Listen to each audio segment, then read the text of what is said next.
You're looking for a new opening or maybe even your very first one? Try the vicious fried liver, one of the best choices for beginners, but also respected and feared at higher levels. It's called the fried liver attack because in Italy it was known as the Fagatello attack, literally fried liver, a name that reflects how brutally Black's king gets cooked if they're not careful. Today we're breaking down this sharp weapon in the Italian game. We'll cover every line you need to know, including all the tricky side variations, so you'll understand not just the moves, but the ideas behind them. Let's dive in. The game begins with e4, e5, knight f3, knight c6, bishop c4. The classic Italian game, nothing unusual so far.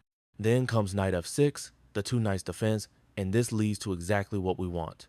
Here, white plays knight g5, immediately targeting the weak f7 square and threatening either a fork or a check that forces black to lose castling rights. This is the starting point of the fried liver attack. From here, the main line is d5, but there are plenty of other moves. Black often tries moves that almost lose immediately. Let's take a look.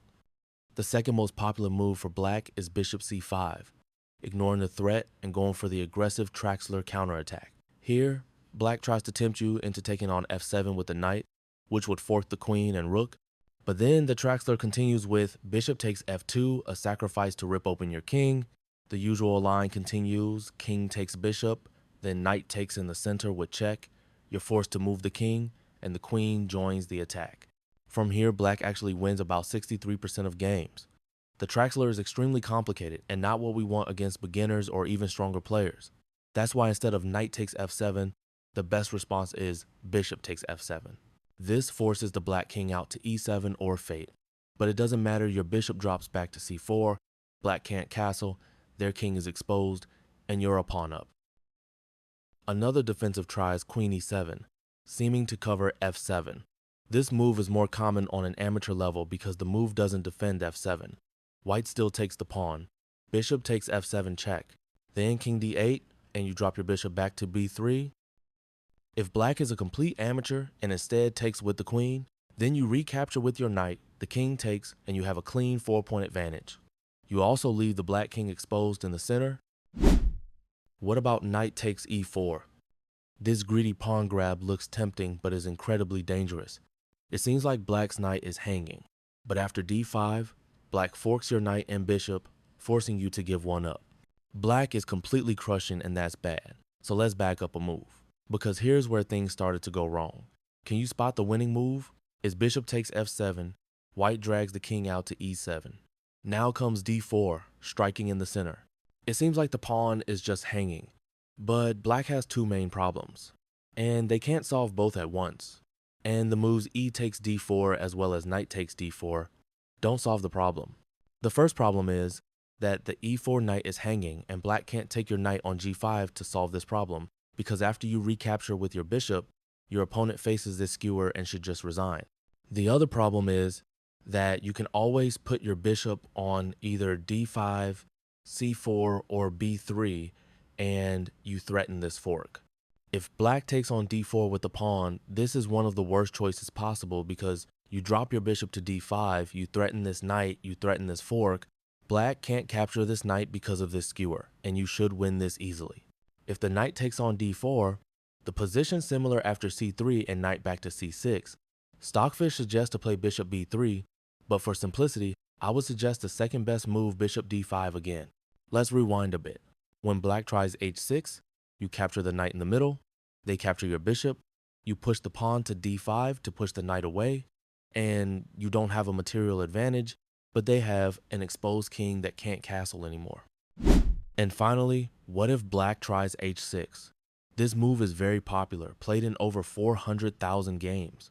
The idea is to chase the knight away, but white simply plays knight takes f7, forking queen and rook. It's basically game over already. Most opponents respond with queen e7, but you just capture the rook. And unless black quickly plays d5 to disconnect your bishop from f7, you can even retreat your knight safely. So the best defense is the central counterstrike d5. This challenges white's bishop and opens the game. White takes with the pawn. Now black has three main options: knight to d5, knight to a5, or pawn to b5. Let's look at each. The natural recapture is knight takes d5. but this allows white a brilliant sacrifice. Do you see the move? It's knight takes f7. Black has to accept the sacrifice because otherwise they would lose a ton of material. So they take your knight with the king, and white brings the queen to f3 with a check and an attack on the knight with enormous pressure. A tempting move is king g8, but this leads to a stunning checkmate that you can even execute with your bishop. So you take the knight with either the bishop or the queen. That doesn't matter. The longest way for them to avoid checkmate is to recapture with their queen. You take with your other piece.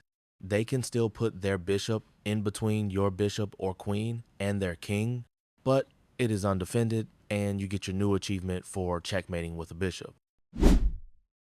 The problem of king g8 was that it didn't defend the knight, and there are a lot of other moves that are actually played really often that also don't defend the knight but don't lead to a checkmate, like king e8. In this case, this is a completely free knight. The most critical move is king e6. I will show you the best line, but it is maybe hard to remember, so what you should remember is that you want to pressure the center and rip it open with d4 at the right moment, because black's king is stuck in the center and easy to attack. Here is the line. You put more pressure on the pinned knight with knight c3. Black needs to protect the knight because otherwise the king in the middle is easy to attack. They have several defensive ideas. First of all, knight b4. The knight threatens a fork and defends the pinned knight. But you stay calm and just castle, preparing rook e1. Now it seems like the c-pawn is just hanging, but their knight can't move because it needs to protect the other knight. In fact, it can never really move, and you can also just sacrifice your a-rook most of the times, because your pressure on the center is overwhelming for black. Now black needs to overprotect the knight with c6, and now here comes the only winning move, d4. You really need to remember this move because it is the key to win these types of positions. Black can't take the pawn because then the rook comes with check, the king has only 2 squares, and you will win this knight and potentially checkmate your opponent if they are unaware of your threats. Instead of taking the d4 pawn, let's backtrack and see what would have happened if black doesn't accept the pawn sacrifice. In this position, there are a lot of moves black could play, but in general, you can form a battery with your rook and queen and push this knight with your a-pawn away so it doesn't defend the pinned knight anymore. Let's go back and try a different idea from this position. What about the move knight e7? Now, did you remember the move? Again, d4, and again, they can't take it because you attack this knight with bishop g5, potentially taking the knight, so the pinned knight is not defended enough. This variation doesn't work for black, so let's go back a move. Your opponent needs to play some kind of calm pawn move to try to resolve the tension, like c6 or h6. You then break open the center because you take the e-pawn, because then your attack is completely overwhelming. They again need to play several passive moves, and that is your chance to attack. If we rewind to this position, another option was available here. Black's move knight d4 seems scary because it attacks the queen and threatens a fork. White's winning move is bishop takes d5 check, the king needs to move. If the king moves to e7, you have checkmate in 2. Do you see the line? If the king instead moves on the d-file, you pressure the file with queen d3, and it's really hard for black to defend here.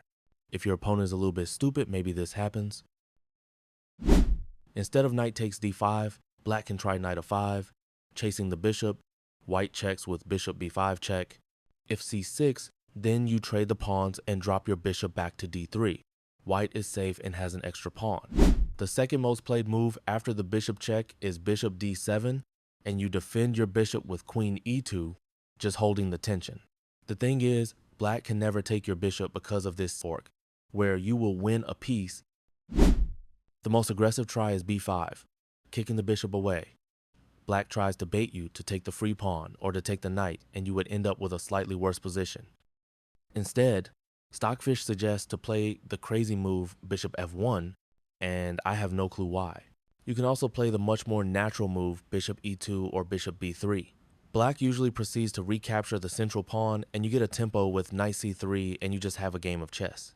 But if they recapture with the knight, which is the second most played move, you can take this free pawn. Let's go back a move to see another option. Black can play h6, but do you see why this is a mistake? White can sacrifice the knight on f7. After the king takes, you take their knight, and you are 2 clean pawns up. And that is everything you need to know about the fried liver. If you have any questions, write a comment below, and thanks for watching. If you enjoyed this deep dive, don't forget to subscribe for more opening breakdowns and check out this video to learn how to absolutely crush the Philidor defense.